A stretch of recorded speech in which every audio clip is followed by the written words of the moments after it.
Mesdames, Messieurs, bonjour. Ici Michel Lacroix qui vous souhaite la bienvenue à l'émission au 19e. Parmi nos invités, cette semaine, Marco Scandella du Wild du Minnesota. Un dossier fort intéressant également. On a souvent tendance à minimiser l'importance du golf féminin au Québec. Un dossier signé Daniel Cazat. Et on se rend au terrain d'exercice cette semaine en compagnie de Steve Foisy. Steve, on peut s'entraîner pour s'entraîner, mais on peut aussi s'entraîner pour s'améliorer. Oui, absolument, Michel. Donc, il est très important de pratiquer d'une façon structurée, avec une même structure de pensée que celle qu'on utiliserait en situation de jeu. Steve, merci. Tout ça et plus encore cette semaine à l'émission au 19e. Au 19e, une présentation de vos concessionnaires Subaru du Québec. Subaru, confiance et évolution. En collaboration avec Golf Île-du-Prince-Édouard, la destination golf numéro 1 au Canada.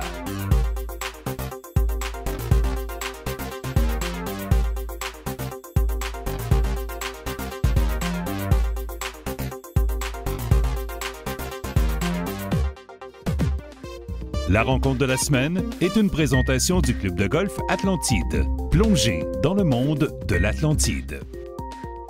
Cette semaine, au 19e, on rencontre le joueur de hockey Marco Scandella. Marco, est-ce qu'on peut considérer un golfeur amateur, un passionné? Est-ce qu'on aime le golf? J'aime le golf, mais mon jeu, il est pas si bon. Non? Est-ce qu'on a le temps de pratiquer durant la saison morte, durant la saison estivale? Je joue à peu près 2 fois par semaine. OK. Et puis, est-ce qu'on a avoir plus le temps? Est-ce qu'on pratiquerait davantage au niveau où on jouerait avec les copains? Je joue juste avec mes amis, puis on va juste tout ensemble, on fait un petit foursome entre amis. Durant l'été, tu as l'habitude de jouer où? Je joue beaucoup au Mont-Saint-Bruno, puis au Saint-Raphaël. OK. Puis, règle générale, l'handicap, ces temps-ci, tourne autour de? Autour de 20. Autour de 20. Qu'est-ce qui est le plus difficile sur le parcours? C'est sûr que c'est mon putting. OK. Short game. Short game. Puis la force, qu'est-ce qui est... C'est sûr que sur le tee, j'ai beaucoup de power, mais c'est sûr que c'est le putting, c'est lire les greens, c'est pas tellement facile pour moi.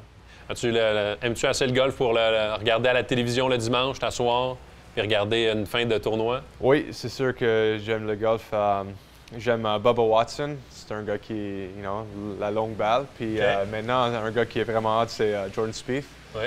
J'ai vu quand Jordan avait gagné US Open. OK. Puis on a fait le party, puis c'était vraiment cool de le voir. C'était son deuxième major. Je trouve que lui, son short game est incroyable. Oui, il a le temps de pratiquer un peu plus que les joueurs de hockey là, durant la saison estivale.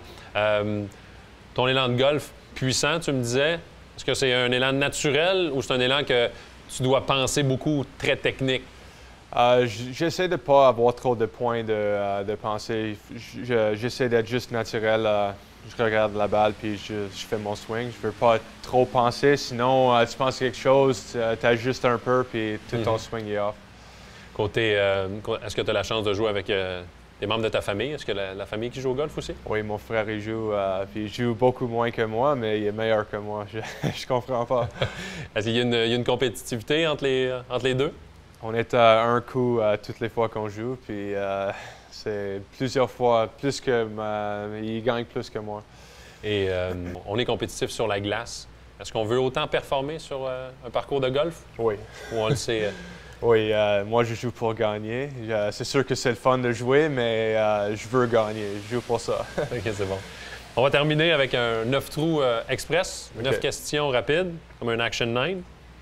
Alors, dans le sac de golf, fer long ou bâton hybride? Fer long. Fer long. Chariot à main ou voiturette électrique? Voiturette électrique. Pourtant, on est en forme. Oui, c'est sûr que je suis en forme, mais c'est plus le fun. Golf en famille ou entre amis? Les deux. Pour une partie de golf, sur la côte est ou la côte ouest, as-tu eu la chance de jouer des deux côtés? Juste est. Juste est? Oui. Jordan Spieth ou Rory McIlroy? Jordan Spieth. Jordan Spieth. Augusta National ou St. Andrews? St. Andrews. St. Andrews? Pourquoi? Pourquoi le Lynx? Juste, j'aime plus le parcours, pour le voir techniquement. OK. Qui va finir en haut de la liste des majeurs? Tiger Woods ou Jack Nicklaus? Jack Nicklaus. Jack Nicklaus. Puis après une belle journée de golf, un verre de bière ou un verre de vin? Verre de vin. Verre de vin? Oui. C'est bon. Marco, merci. Merci On beaucoup. te souhaite une bonne saison. Merci.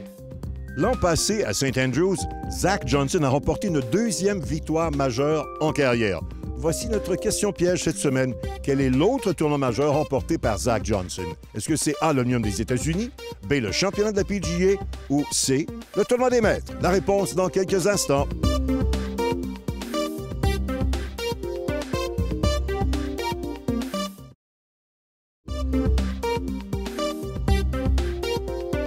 La bonne réponse, C. Le tournoi des maîtres. Zach Johnson l'a emporté en 2007. Il avait alors résisté aux assauts de Tiger Woods, de Rory Sabatini et de Retief Goosen. Avec moi, Éric Couture de Golf Québec. Éric, si tu nous expliquais un peu qu'est-ce que le championnat des futurs pros? Oui, bien c'est ça. Bien, le championnat des futurs pros, dans le fond, c'est un nouveau tournoi pour nos plus jeunes. Donc, comme vous le savez probablement, là, on a la catégorie médamateurs qui est 25 ans et plus. Et puis nos plus jeunes, qui sont la majorité de nos bons joueurs maintenant sur notre circuit amateur, il n'y avait pas d'autres tournois que la Triple Couronne. Et puis c'est eux autres qui ont terminé l'école au mois de mai. Donc on voulait rechercher quelque chose qui était ici, proche de chez eux, puis leur donner une grosse compétition d'envergure, donc un tournoi de 4 rondes pour nos joueurs de 24 ans et moins.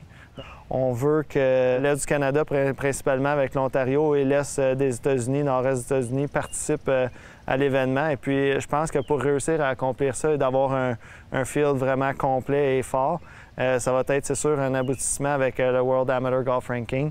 C'est sûr qu'à partir de 2017, on devrait l'avoir dessus pour justement en faire un gros championnat d'envergure. Est-ce que ça peut même devenir une nouvelle catégorie de golfeurs? Bien, je ne sais pas si ça peut devenir une nouvelle catégorie, mais c'est sûr que pour nous, c'est comme une catégorie ciblée. Là, maintenant, je pense qu'il faut regarder les joueurs de 19 à 24. Si on veut, même on peut inclure les 18 ans là, qui commencent leur carrière amateur, bien souvent, même quand ils sont encore juniors. Mais c'est sûr que les 24 ans et moins, c'est des joueurs qu'on regarde tout le temps parce que c'est eux qui sont à l'université américaine, qui sont à l'université au Québec.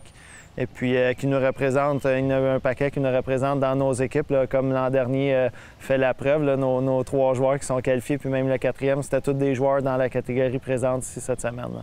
Pour ces joueurs-là, on remarque, est-ce qu'il y a des noms qu'on peut citer? On parle d'Étienne Papineau, d'ailleurs. Oui, bien c'est sûr qu'Étienne, je pense qu'on pourrait dire que c'est notre tête d'affiche cette semaine chez les garçons, avec la saison qu'il y a eu l'an passé, et puis bien, les saisons précédentes aussi, là. Je pense que c'est lui, c'est sûr, le joueur, d'après moi, à battre. Là. Mais c'est sûr qu'on a nos joueurs qui ont fait l'équipe, à l'exception d'Hugo Bernard. On a Pierre-Alexandre Bédard, puis on a Vincent Blanchette, qui étaient nos 3 joueurs de l'an dernier là, qui nous ont représentés là, à Golf Canada au championnat amateur. Là, sont tous ici présents. Donc, on s'attend quand même à une chaude lutte entre eux autres. Là. Donc, ça demeure une solide contribution au développement des joueurs de cet âge-là. Oui, exactement. Nous autres, qu'est-ce qu'on veut, c'est ça. C'est que, tu sais, on sent que ces joueurs-là se préparent, justement, par le nom, là, les futurs pros, se préparent à devenir des professionnels de carrière. Et puis, bien souvent, qu'est-ce qui leur manque? C'est le fait de faire des compétitions de longue durée. Donc, c'est le fun de jouer le Cannes puis le Tunis, des tournois de 2 jours. Mais comme on sait, plus les tournois sont longs, plus c'est difficile de rester en haut. Donc, de leur donner l'opportunité de jouer un autre tournoi de 4 rondes est important pour nous. Éric, bonne saison. Merci encore pour ton aide. Bien, merci à vous autres. Au terrain d'exercice vous est présenté par Nike Golf. Avez-vous de la difficulté à débuter vos parcours de golf? Ou simplement de réduire vos pointages? J'ai aujourd'hui pour vous une méthode de pratique qui ne pourra que vous être bénéfique et vous assurera d'avoir la bonne structure de pensée dès le premier trou jusqu'au 18e de vos prochains parcours. Afin de recréer le réalisme d'un parcours de golf en situation de pratique, il est impératif de vous imposer des pratiques dites aléatoires et dirigées. Celles-ci vous permettent de porter une attention plus particulière aux détails, vous conscientisent à l'importance d'une prise de décision, ainsi que vous assurez de vous commettre pour un coup donné. Pour ce faire, débutez par regrouper une douzaine de balles près de vous. Choisissez ensuite un certain bâton pour la première exécution, ainsi qu'une cible.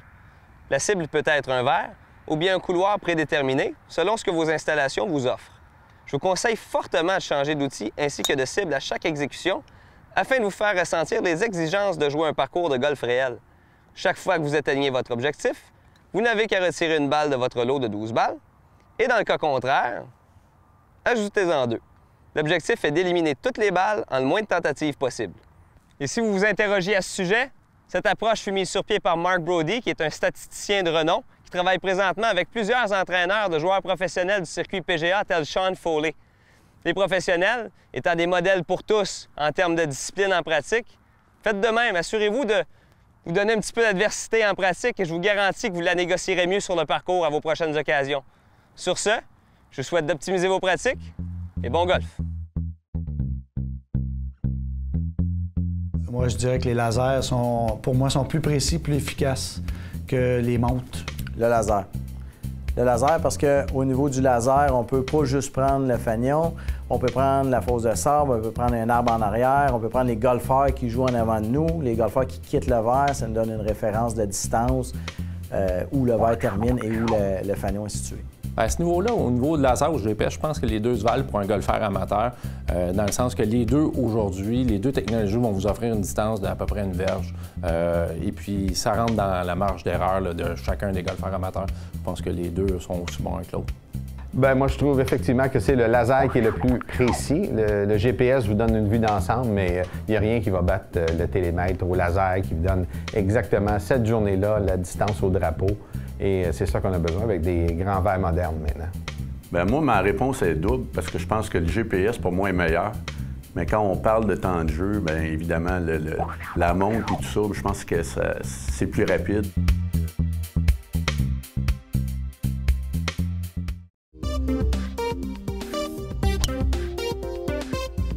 Cette chronique équipement est une présentation de Golf Town. Golf Town, tout pour le golf. Golfeurs et golfeuses, vos pieds ont la chance d'être dorlotés à chaque saison et pour cause, encore une fois, plusieurs nouveautés. À commencer, Pierre, avec Adidas. Oui, on y retrouve deux des plus récentes technologies dans les nouveaux souliers Adidas Tour 360 Boost. L'année dernière, la mousse mémoire ultra réactive était située au niveau du talon. Cette année, il y en a également au niveau des orteils. De plus, la portion centrale possède la technologie Torsion Tunnel qui assure le soutien de votre pied tout au long de votre élan. Chez FootJoy, plusieurs modèles ont été mis à jour, dont les souliers DNA et DryJoy Casual. On a aussi deux nouveaux noms, le Versalux, qui se trouve à être un soulier à crampons souples, extrêmement confortable et un style de ville qui permet d'être porté en dehors du club de golf. Mais le nom qu'on entend le plus parler, Pierre, c'est le nouveau Freestyle. Grâce à une nouvelle semelle externe en caoutchouc extrêmement souple, le nouveau soulier Freestyle est le soulier qui est à la fois le plus flexible et confortable que FootJoy ait conçu à ce jour. Le système Heel Lock et Inner Sock garde le pied bien en place, peu importe l'inclinaison du sol. Au niveau du style, on sent vraiment de la zone FootJoy auquel le consommateur était habitué. Maintenant, chez Puma, on réussit à combiner flexibilité, confort et légèreté avec le nouveau Titan Tour Ignite. On a un soulier un peu plus longiligne comparativement au Titan Tour de l'année dernière et aussi deux crampons de plus sous la semelle. La structure du nouveau Puma Ignite, appelé Power Frame, est en polyuréthane, ce qui rend le soulier plus léger et flexible. La nouvelle mousse intérieure Ignite, combinée à la semelle interne Power Cool, maximise le confort de votre pied. Chez Nike, maintenant, on est rendu à la 4e version du soulier Lunar Lawn. Oui, et comparativement à la version précédente, on propose une semelle externe plus rigide, mais une semelle interne fixe, plus souple, dans le but d'améliorer la stabilité. La langue a été divisée en deux pour le confort de votre cheville, mais aussi pour éviter qu'elle glisse d'un côté ou de l'autre de votre pied durant votre partie.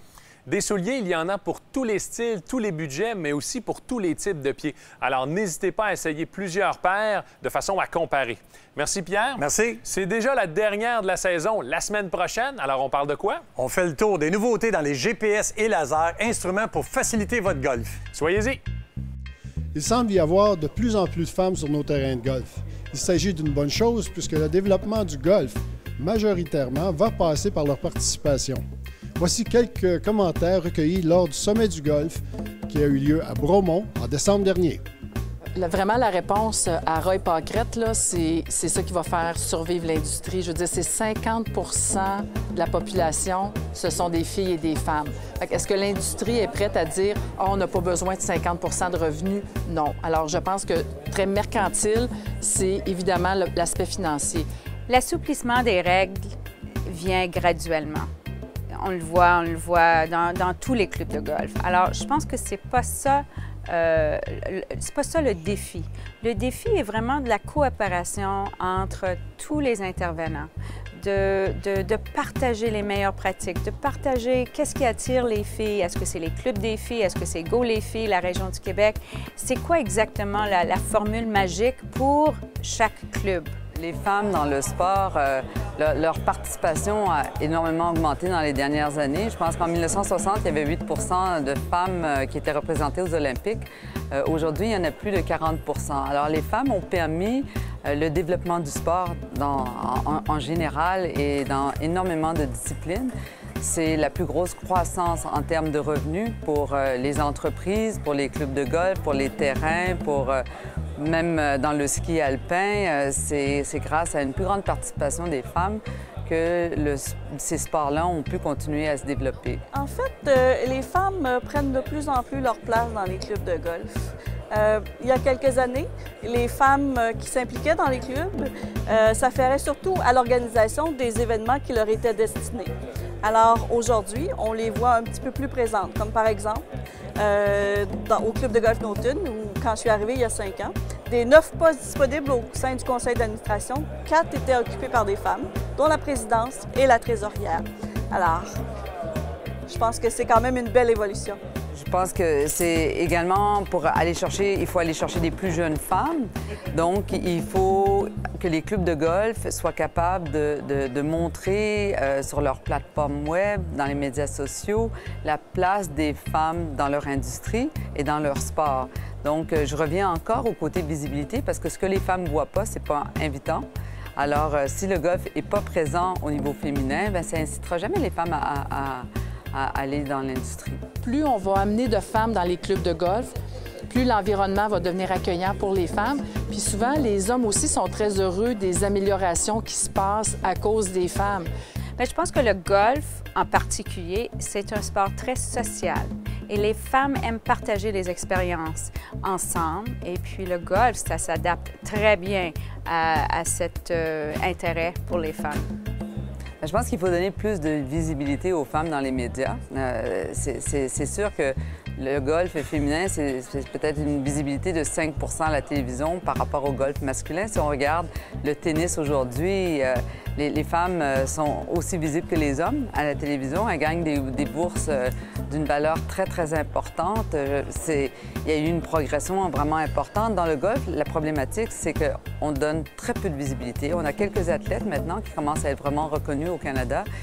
Il faudrait que ces femmes-là gagnent sur la LPGA pour qu'elles deviennent des stars chez nous et qu'on soit capable de montrer le golf comme un sport jeune, un sport féminin et qui s'adresse aussi aux jeunes femmes et qui n'est pas seulement un sport pour les hommes.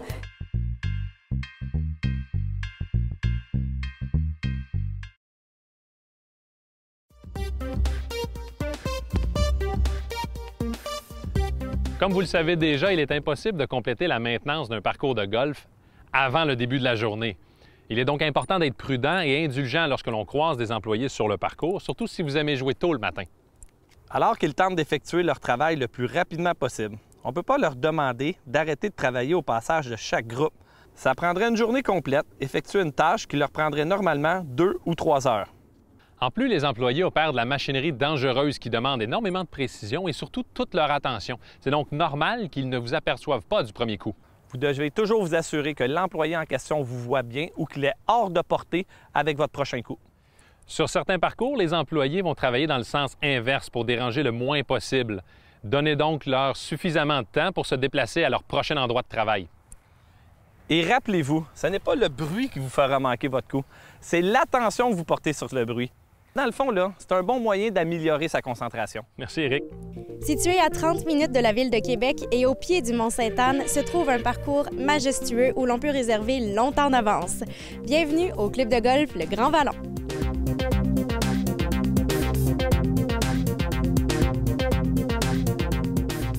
Alors, les golfeurs qui viennent jouer au Grand Vallon pour la toute première fois s'attendent à quel défi au niveau du golf? Bien, au fait, chaque golfeur peut choisir son défi. Chaque trou a ses particularités. On appelle ça le Grand Vallon, donc il y a des vallons sur chacun des trous. Et le défi de chaque golfeur, c'est de jouer le trou tel qu'il est dessiné et non pas essayer de battre le trou, là. Situé au pied du Mont-Sainte-Anne, c'est un parcours qui est vraiment plongé dans la nature. Comment vous décririez l'environnement ici? C'est un environnement effectivement en pleine nature, entouré d'arbres et d'animaux aussi, des animaux sauvages. On a des ratons laveurs, des porcs-épics, même des chevreuils, des orignaux à l'occasion.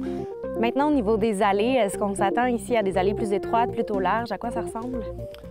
C'est assez, en général, c'est assez large puisqu'on est ouvert au public. Donc, on veut quand même garder l'accès à tout le monde, faciliter le jeu pour tous les niveaux de golfeurs. Donc, c'est assez large. Comment vous décririez les verres ici au Grand Vallon? Alors, chacun des verres du Grand Vallon ont des pentes. On ne peut pas trouver un verre qui est plat. Et c'est la difficulté du Grand Vallon. Grande nouveauté en 2016, au Grand Vallon, on peut maintenant marcher. Une bonne nouvelle pour les sportifs. En effet, les gens de la région de Québec et les gens de la visite aussi, ceux qui viennent nous visiter, le Grand Vallon a été longtemps joué en voiture électrique seulement. Et depuis cette année, on peut jouer à la marche en tout temps. Et on sait que les gens qui sont abonnés en ski au Mont-Sainte-Anne sont des grands sportifs. Donc, on gagne beaucoup de clientèle cette année avec la marche. Une belle manière de découvrir le club ici, c'est à travers sa carte fidélité. Pourquoi? Parce que la carte TGV, c'est une carte qui est très avantageuse. Elle donne le droit de venir jouer 2 parties à un coût réduit. Et par la suite, ça vous permet de venir également jouer d'autres rondes avec des rabais qui sont appliqués seulement pour les gens qui ont la carte fidélité, qui est la carte TGV. Vous pouvez avoir plus de renseignements sur notre site web du Grand Vallon. Ici, le club de golf avec ses 18 trous accueille-t-il beaucoup de tournois dans une saison? On a toujours de la place pour accueillir plein de tournois parce qu'on est très près de Québec pour les gens de la région, mais pour ceux qui viennent de l'extérieur, avec nos partenariats d'hôteliers, les gens peuvent, à la suite de leur tournoi, rester sur place. Et si on a des conjoints qui, eux, ne peuvent pas jouer au golf ou ne jouent pas au golf, bien, il y a plein d'activités à faire au Mont-Sainte-Anne. On peut escalader la montagne, on peut prendre des marches en plein bois. On peut aussi faire du vélo de montagne et du disque golf. Alors, tout est proche. On peut même aller à la basilique si on veut. Faire une petite prière. Et en terminant, Madame Côté, comment vous décririez le parcours en un seul mot? Magnifique. Magnifique. Alors, vous êtes invité à venir découvrir ce parcours magnifique cet été. Merci, Madame Côté. Bonne saison. Merci. Vous aussi. C'est là-dessus que se termine l'émission. Cette semaine, j'ai bien aimé ce segment, la séance d'entraînement en compagnie de Steve Foisy. La semaine prochaine à l'émission, donc, Marc Labrec, notre collègue de RDS. Et puisque c'est la semaine de l'Omnium britannique, on rencontre Damon Green. Qui est Damon Green? Il est le cadet de Zach Johnson, le champion en titre de l'Omnium britannique. Tout ça et plus encore la semaine prochaine à l'émission au 19e. Au revoir tout le monde. Au 19e vous a été présenté par vos concessionnaires Subaru du Québec en collaboration avec Golf Île-du-Prince-Édouard.